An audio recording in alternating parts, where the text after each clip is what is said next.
It was a Middle-Illini showdown Saturday as the Morton Potters took on East Peoria. The two teams started the day tied for first place, and Morton came out firing. Alex McKee, a three, the first trip down the floor. East Peoria comes back with a big dunk by Quentin Kidd, who had 21, but the Potters defense controlled this game. Colin Burns, a block shot, triggers a fast break. Jude Zeller to the hustling. Burns goes from defense to offense. Potters up 5 at halftime. Third quarter, Brendan Petty had 4 block shots in the quarter alone as the Potter defense stifling East Peoria. Then watch Burns with the physical rebound and the three-point play right here. The Potters built up a 20-point lead. East Peoria would set up the press and make a little bit of a run. Cole DuBois a bucket right here and a fall. But Alex McKee was great from that first trip down the floor to the fourth quarter. He had 26 points. Potters win at 67-54, celebrate in the locker room after taking over first place all alone in the Middle-Illini. Amazing. Everyone doubted us preseason, and now look at us, probably the 1 seed. We probably should win conference champs now outright. So, I mean, we're feeling amazing, but we got to get back at it next week, though. In our conference, now we're up top by ourselves, and we got a few weeks left, and we're hoping to do the same up in the regionals and go on a run. The Potters can clinch a share of the Middle-Illini title Friday night when they host Dunlap. The Peoria High Lions, champions of the Big Conference, but the big game in the Big 12, a little maybe a sneak preview of the Class 4A state tournament as Normal Community battled Peoria Richwoods. For Peoria Richwood, or for Normal Community, it's a nice drive right here on the bucket by Trey Burdett. Then it's going to be Chase Caston drilling an outside jumper as Normal Community was able to pull away in this game. They went on an 18-0 run in the first quarter to take the lead and really never look back. Normal Community getting the win. It was a big bounce back win for the Iron.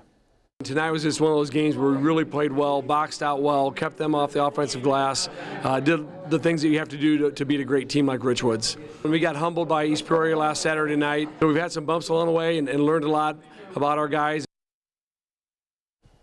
To girls hoops now, where the big game was Tuesday night. Washington 12-1 hosting Morton 12-1. The winner is the champion of the Middle-Illini on senior night. The Washington Panthers in that big senior class, they weren't going to lose their last home game. They would dominate this game as the Potters could not stop the Washington seniors. That's Danny Gaudet with the jumper. Danny's got over 1,000 points in her great career. Then Danny Gaudet ahead to Avery Tibbs. Tibbs has over 1,000 points in her great high school career. Then it's going to be Mazzie O'Brien off the Danny Gaudet assist. She has over 1,000 points in her career. And, well, in the fourth quarter, Becca McDougal joined the 1,000-point club with this basket. Just an unbelievable night for Washington basketball. Look at the crowd. They celebrate a Middle-Illini title. McDougal gets point number 1,000. They win on senior night. An incredible night for Washington basketball. Listen, heck yes, that's who you are. I am so proud of you. We're not done. Let's go.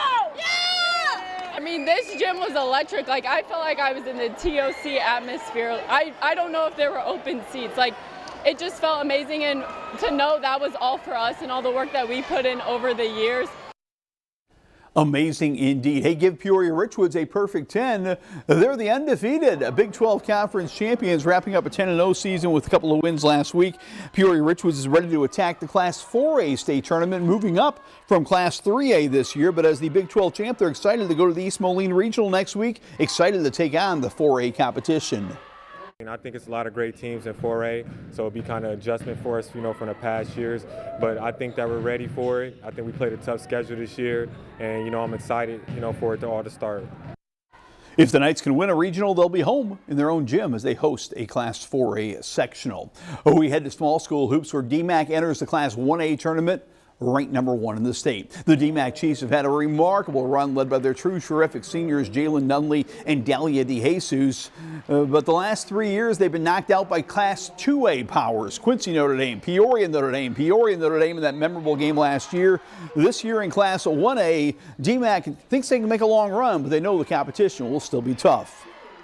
We don't look at it like, now it's a cakewalk, because there's definitely some teams that are, Illini Bluffs, A-Town, Cissna Park. There's a lot of great teams in the area.